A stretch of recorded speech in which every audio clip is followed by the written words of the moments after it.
for why the abortion hypocrisy, but you may have a different one. Let's take a few calls. Yeah, let's grab a few calls real quick. We got Bridget. Oh, hi. I hate to.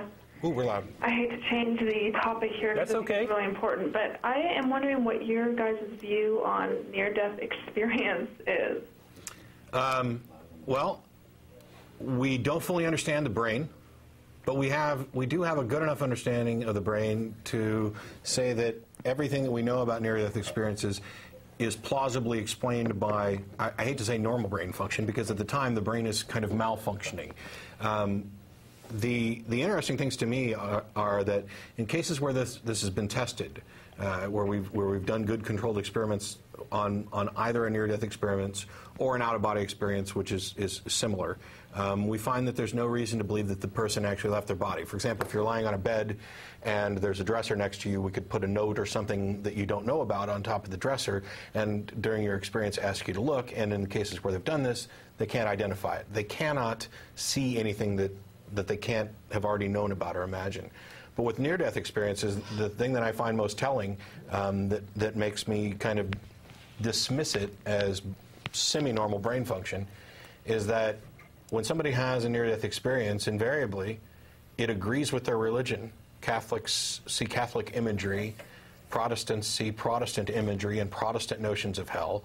Hindus and Buddhists and Jainists and anybody else from any other religion sees the imagery that's consistent with their understanding of religion.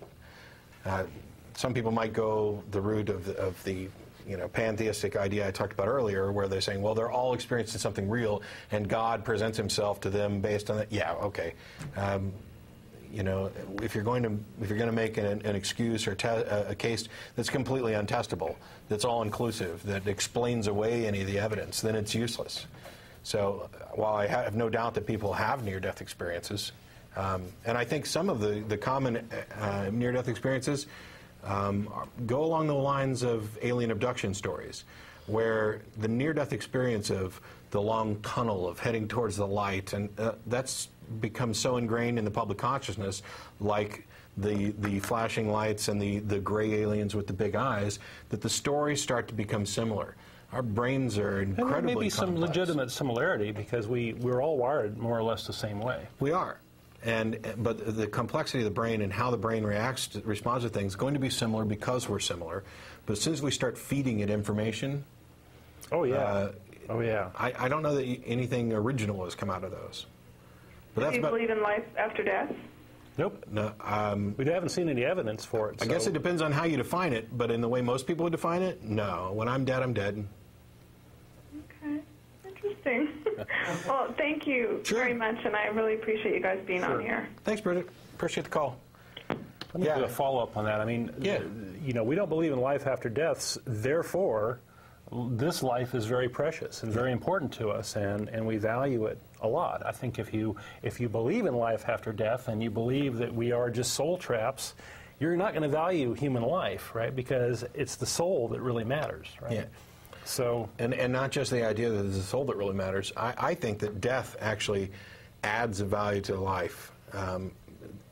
Yeah, it's an interesting philosophical thing, right? Not just because it's an end. I mean, when you're working on a project, the end is when you feel like you've accomplished something. If a project was never ending, you'd have this constant kind of anxiety. But the big thing is if you live 100 years and it's over, then that 100 years has immense value. But if you live 100 years, and that's only the first 100 years of an infinite number of years that you're going to spend in an afterlife, then this 100 years has no value at all. It's useless.